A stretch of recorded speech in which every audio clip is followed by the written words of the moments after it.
Grab your Wonder Bread and medication. We've got a cool guitar to talk about tonight. Welcome back, Troglodytes, to your daily dose of guitar information, the Trogly's Guitar Show. I like to browse Facebook groups because occasionally someone will post something that just catches your eye and makes you go, wow, that thing is really cool.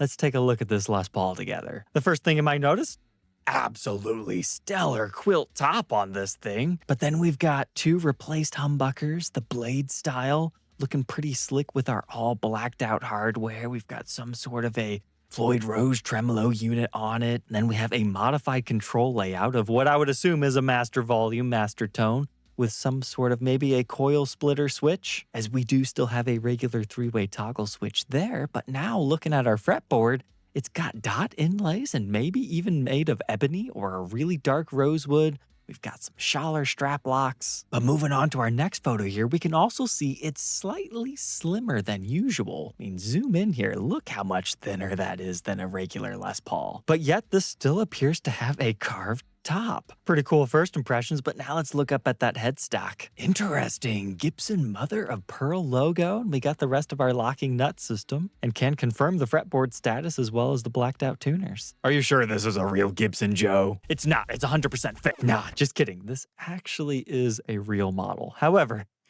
needless to say, it's been modified. This guitar likely started life looking something similar to this. It's a little-known model called the Les Paul Studio Lite Pro.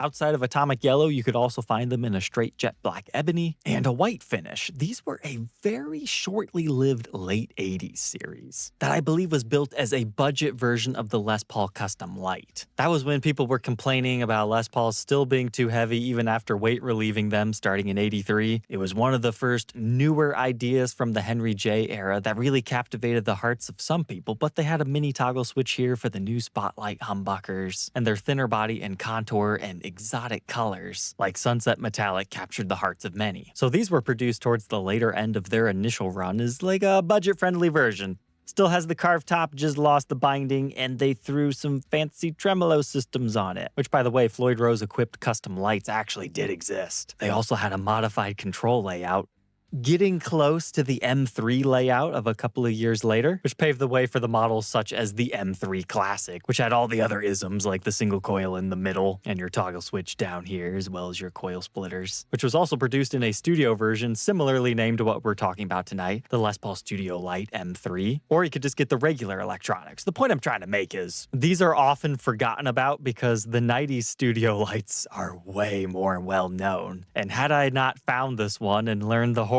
of the KBX trem system locally a couple of years ago, even I probably wouldn't have realized this was a thing. The problem with the KBX is they were faulty from the factory. The bridge will eventually just start lifting up, and there's so few guys in the world who can actually work on those things. Usually, it's better to replace it. In fact, there's even a junior version of this, which is the single slim bucker. Same trem system, unfortunately, but it's got this like interesting crow or bat wing pick guard and a matching headstock. It doesn't get the mother of pearl logo, it's just decals over here. For my own collection, I've really been waiting for an atomic yellow with the stop bar tunematic setup. I would love to document that guitar when I can find one for the right price. But that's right, the KBX trem system was the most common, but sometimes there was the stop bar, and sometimes you'd have the Schaller-made Floyd Rose with the alternate setup. That's how we get back to the guitar of today. Yes, this is an authentic Gibson. Is it possible it's a KBX that was converted into this new trem system? Yeah, but judging by this, unless they changed a lot of new things under this top, it makes more sense that it's one of the original Floyd Rose examples. I always get excited when I see one of these in the wild, so to see one with seemingly a brand new top and nice vintage sunburst finish, if you're curious the difference between vintage sunburst and tobacco sunburst, vintage has black on the border. Now, to be fair, it's maybe a little bit more orange and striking than you're used to seeing for this finish when it comes to the center. But what if I told you that all of this is a lie? Look closely. It looks like you've got some gaffer's tape or something. Now, it could be somebody's just putting some picks on there for their gigging guitar, but look closely here. This is not actually a new maple top put on here or even a decorative veneer. This is simply a skin, which means this is just a fancy sticker that's put over top of the guitar. You could technically remove it. looks fantastic in photos. I really appreciate the fact that they have this little knotty wood grain right here in their photo too. And outside of a few areas where it either creased or ripped during installation, it looks pretty sweet. Judging by this photo, it looks like you'll still have the original finish that is black on the back. So cool guitar, Joe. You don't see the Studio Lite Pro every single day, let alone with a fancy skin like that. He was actually very upfront in his post, but I don't think most of the comments picked up on that. Even I'll admit, at first I thought somebody just did some nice veneer work. But when you look closely, you can see the telltale signs. But we've got some more mods to look at tonight. Here's a Melody Maker from the late 2000s. Typically, these would be looking like this, either a pure white or some sort of a sunburst. Maybe even blue, depending on the run. But these things were so cheap. Back in the day, it was a great way for someone to get wet behind the ears as far as making their own project. And I'm not going to say I'm a big fan of this one, but the rustic red reminds me a lot of some of the mid-60s Melody Makers. So to see that on the single cut, it just reminded me of, like a refinished vintage original back when they were cheap. That's certainly not a high-quality refinish, but to begin with, these were open-pore satin finishes. But I will give compliments where compliments are due. It looks like they added some additional contouring to the back of the body, maybe even a little bit right here, but I thought the finish on the neck looked particularly nice, like a worn-in 60s cherry. However, they sculpt the neck away? Why does that look so small? It must be like shadows playing tricks on us. But I like the way that neck turned out. Josh is asking $800 on that and claims it's an amazing guitar with a bit of fretwork on top of that. Next, I saw an ES333. Tom DeLonge fans will rejoice for a very realistic $1,600 price tag. But with a price like that, there's gotta be a catch. What's our catch? Staring you right in the face. Somebody put an Evertune on it? I love it. Evertunes are fun. We documented an Evertune in this episode, and ever since then, I've really wanted to try it on a Gibson guitar because it's a really fascinating system once you have it set up properly. I know there's guys that go, I don't like the way it feels, but I'm not really that dialed in of a guitarist to be bothered by it. If you're trying to record stuff, I can see why an Evertune would be invaluable. And this thing appears to have been played quite a bit. I mean, these started life a satin finish, but you can tell somebody's had some sort of a Bigsby on here at one point in time, so who cares about filling in the original bridge holes over there? I think it looks pretty good with the pickguard removed too. This is a guitar with a purpose, and in many ways you could say that's what the ES333 is, because these already shipped with a backplate, so chopping a little bit more out the back isn't as blasphemous since you've already got some backplates here. In fact, I wonder if it's easier to install one of those on a semi-hollow like this. I'd be curious how it may or may not affect the tone as well, but it looks like we got the new S-Lock Schaller strap locks. Looks like you're going to be stuck with those because that is a really stripped out screw. And all you're seeing right here, that's not actually a ding. That is where the grounding wire came out and was smashed in for our Bigsby. That's what those additional holes are for. Oh, cool. We do not have a headstock brake, but it looks like somebody sanded the neck down a little bit. I doubt that was authentic playware, but the serial number dates it to the 15th day of 2003. This is just a really cool guitar. It even has a great case. If you're looking for a studio session instrument, I think I'd suggest that. That was only listed an hour ago. I'm not sure if that'll even be available by the time you guys see this episode, as it's priced at a discount as compared to other ones. Another fun one that popped up is this Explorer 3. Generally, when these camos show up, they're asking exorbitant prices, and they don't usually sell none too fast. These were part of the designer series. And yes, indeed, this puke green finish with the camo designs on it are factory stock. It's done the exact same way as the other ones. These are just like little vinyl cutouts that they put over top of a stock green guitar. And due to that, the graphics and decals shrink and the body moves. It creates a whole bunch of finish checking. You will never find a perfect mint condition one in that aspect. But just like we were talking about earlier with our first guitar, you can find different configurations. Most of them have the Kaler.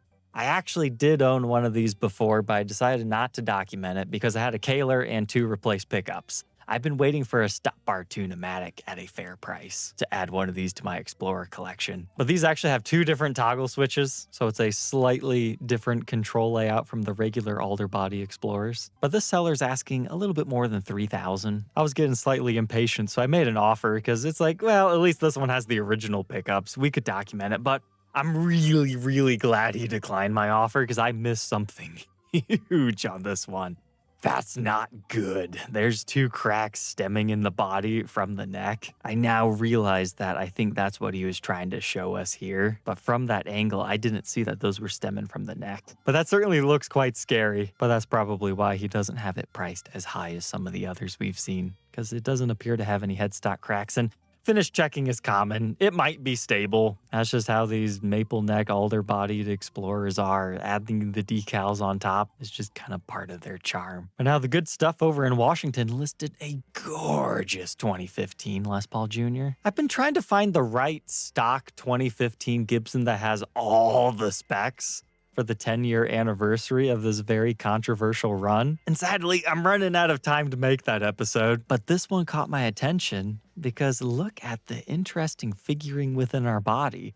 It's like weirdly multi-piece. 3 pieces. Wow, back in 2015, that is pretty crazy. But at least you get the cool figuring and the wood grain on top of that. I mean, this Junior will not be for everyone. 2015s have the wider neck. They've got all the other good stuff. But I want one that's completely stock, a version that has the robo tuners and all that. That way the episode could be 100% complete, and this one does not quite fit that bill. Whether those tuners were added or not, I'm not entirely sure at this point in time. I'd have to look it up. But if you jive with the 2015 specs, this is fantastic. I'd imagine he maybe got it in on trade or something. I mean, $1,200 doesn't seem too bad for one with unique body figuring like that. Next up, we have a James Hetfield-inspired Explorer. As somebody put one of those metal grate tops over it, and then they basically just made that like the new Century Pickguard stylings where it just covers the whole thing. If you look closely, you can see the screws where they put it on. So that means this is essentially a giant pickguard made out of metal on this thing. At least I hope it's made of metal. It could just be plastic too. But that's why you don't have to have pickup rings over here, because this new topper is being used like how some fenders are. You just have your height adjustment screws right there, and they cut out spaces for your tailpiece and all that. But being a 2019, I bet this started life as one of the B2 Explorers, because those had that satin black finish. Man, we didn't know how good we had it back then. Those things were what? Memory serves, they're maybe 1,200 brand new, something like that. Well, it's got the mother of pearl logo. Yep, looks like those had that. You can check out this review if you want to learn more. That would be my guess of what it started life as. Next on our modified journey, we had a Les Paul Deluxe. Something about this photo looks AI to me. Like, this doesn't look real, and the guitar is either that's a really big tree or that's a really small guitar. It certainly stands out, but here you can see it's a regular black deluxe. Somebody's played it quite a bit, but they routed out that bridge pickup position for a DiMarzio, and that mini humbucker combination is a great one. Somebody has refretted it, taken the pick guard off, gave us what looks like maybe a metal switch tip. Kind of looks like an eggplant. That's a really great idea for a company to make as a gag gift, just eggplant toggle switch tippers. Otherwise, this one just appears to be pretty basic. Probably replaced our tuners at one point. Yep, we can confirm that. Dates to 79. And this was one I was surprised to see somebody do, a Gibson L5S. We've documented one of those in the past, a very premium one-piece top and back example. However, most of them are like multi-pieced. But even the ugliest 3-piece top doesn't deserve this treatment. They refinished it in black. Now, to be fair, maybe it was routed for a Kaler or had some other repair work where a see-through finish was no longer viable. Or what most likely happened here is somebody wanted the Ronnie Wood treatment. We've documented his signature model in this episode, and he did it up in the ebony finish. So perhaps somebody wanted to give their vintage one that treatment rather than shelling out even more money for the signature edition. So that's why this one exists. And if you happen to fall in that territory, I thought you might be interested, but those are either filled in holes or reflections. Kind of hard to tell. But due to the era when these things came out, they could be little toppers for mini toggles. But yeah, apparently these can squeeze inside a regular Les Paul case if you compress the foam enough. The abalone inlays look surprisingly nice with our new jet black ebony finish, and it helps pop that whole black, white, black layerings within our binding, even on our neck and headstock. Yeah, they threw a black nut on just for fun. But all right, Troglodytes, I hope you enjoyed our guitar hunting journey tonight. Don't forget to like, comment, and subscribe, and we'll catch you tomorrow on the next one. Take care.